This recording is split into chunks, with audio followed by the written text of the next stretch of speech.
करेंगे question number 49, जिसमें question में कहा है कि एक एरोप्लेन है और एरोप्लेन जो है जाना चाहता है ए से बी पॉइंट पर। तो हमने बना लिया कि ए से बी को जाना चाहता है, जो कि नॉर्थ से 30 डिग्री एंगल पर झुका हुआ है। ये ईस्ट हम मान लें और ये वेस्ट मान लें, और ये नॉर्थ है या साउथ है नीचे।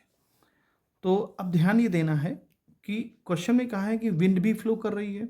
तो मान लीजिए विंड इस डायरेक्शन में फ्लो कर रही है, ठीक है, और वो जाना चाहता है बी पॉइंट पर। समझिए इस बात को, वो जाना चाहता है बी पॉइंट पर और विंड चल रही इस तरफ। तो वो ऐसा कहता है कि किस एंगल पर चले, किस एंगल पर चले कि वो जो है रियल में इस डायरेक्शन में आ जाए। देखो, जब ये ऐसे जा रहा होगा तो हवा इसको इधर घसीटेगी, क्योंकि हवा तो सीधी चल रही है।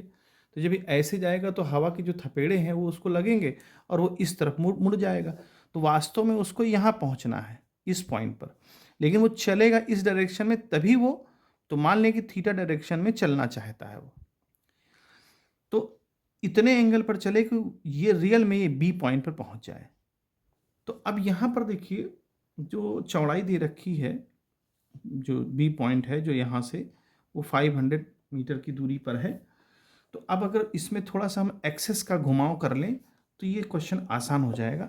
ये जो बी पॉइंट है इसको हम मान लें वाई एक्सेस, ये वाला वाई एक्सेस मान लें, और ये जो चीज़ है, अब वाई एक्सेस से 90 डिग्री पे आपका एक्स एक्सेस हो जाएगा, तो ये हम एक्स एक्सेस मान लें, ठीक है। तो इसमें हमें कंपोनेंट ब्रेक करने में आसानी रहेगी, ये इस तरह से, ठीक है। ये थोड़ा सा झुक गया मेरा, ऐसे कोई बात नहीं। तो ये जो पीछे लेके आएंगे तो ये यहाँ पर वाई एक्सेस पूरा दिखा रहा है, ये एक्स एक्सेस।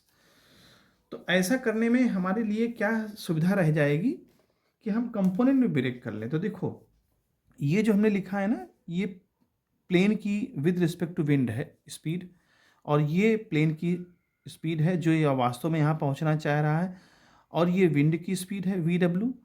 तो विंड की जब स्पीड यहाँ पर है तो ये कंपोनेंट इसके ब्रेक होंगे। तो देखिए, अब देखिए इस डायरेक्शन में विंड की स्पीड को देखें तो ये जाएगा वी डब्ल्यू कॉस थीटा, और ये जाएगा आपका वी डब्ल्यू साइन थीटा। तो आपका बनेगा क्या, V W sine theta. Sine theta तो 30 डिग्री है, ठीक है। अच्छा, अब इस डायरेक्शन में आपका कंपोनेंट आ गया। अब देखिए यहाँ पर जो ये वाला कंपोनेंट है, ये आपका हो जाएगा कॉस में और ये हो जाएगा सॉरी, ये आपका हो जाएगा साइन में। देखिए, ये हो जाएगा आपका कॉस में, इसका इसका कंपोनेंट इस डायरेक्शन में हो जाएगा कॉस में और इसमें हो जाएगा आपका साइन में। तो ये डायरेक्शन क्या होगी, V P W sine theta, यानी साइन 30 साइन थीटा। अच्छा, थीटा तो पता करना है, ठीक है, ये थीटा पता करना है। तो फिर से समझिए, देखिए यहाँ पर विंड चल रही थी और जाना उसको इस पॉइंट पे था, तो वो कुछ ऐसा एंगल बनाए ताकि हवा उसको खींच करके यहाँ पे ले आए।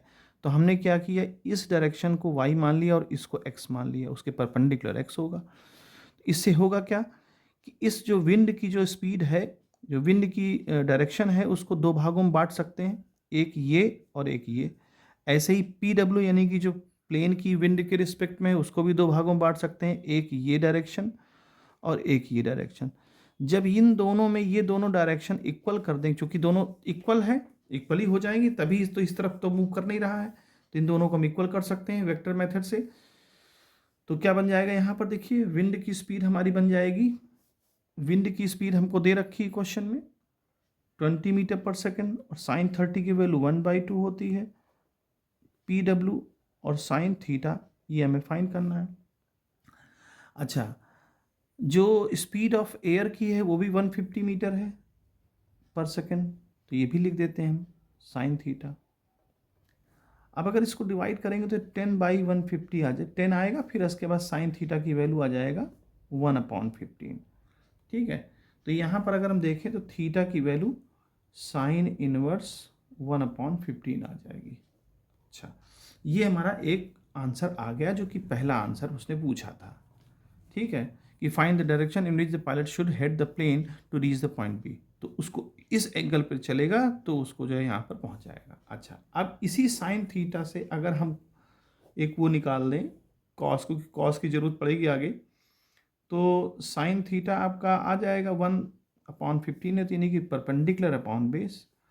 तो कॉस कितना आएगा, तो अंडर रूट 15 का स्क्वायर 225 -1, तो ये आ जाएगा अंडर रूट 224, यानी अप्रॉक्स ये 15 के अबाउट हो जाएगा। तो अगर कॉस थीटा की वैल्यू हम फाइंड करें तो क्या बन जाएगी, बेस अपॉन हाइपोटेन्यूज, यानी ये 15 है नहीं लेकिन 15 के लगभग बराबर है, तो ये आपस में कट जाएगा, ये वैल्यू 1 हो जाएगी, यानी कॉस थीटा जहाँ हम यूज़ करेंगे वहाँ 1 रख सकते हैं। तो अब देखिए, अब निकालना है find the time taken by the plane.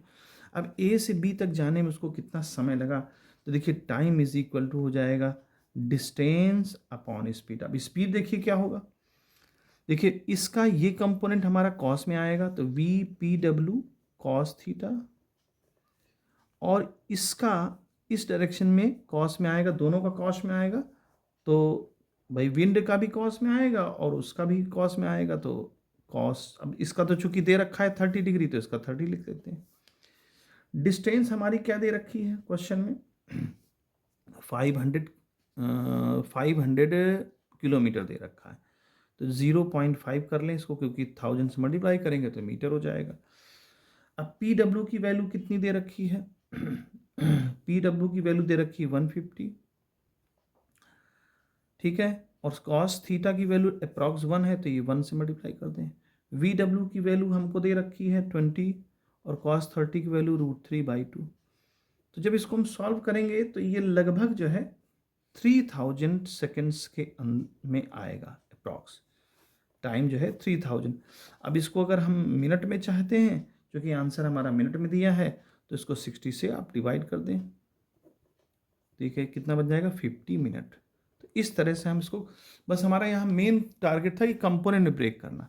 अब कोई भी चीज़ मान लीजिए ऐसे जा रही है और उसको यहाँ पहुँचना है, तो भाई मतलब अगर ऐसे मतलब जाएगी और हवा उसको अगर इधर खींचेगी तभी तो इधर पहुंच पाएगा, तो इसलिए हमने इसको थीटा एंगल मान लिया, और थीटा एंगल मानने के बाद हमने ब्रेक कर दिए कंपोनेंट में।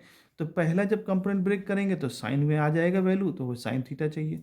दूसरा जब कंपोनेंट हम दूसरा कंपोनेंट की ज़रूरत ही नहीं, दूसरा कंपोनेंट केवल टाइम निकालने में आ जाएगा, तो यहाँ टाइम निकालने में हम लोग उसको दूसरा कंपोनेंट यूज़ कर सकते हैं। तो I think it is simple question.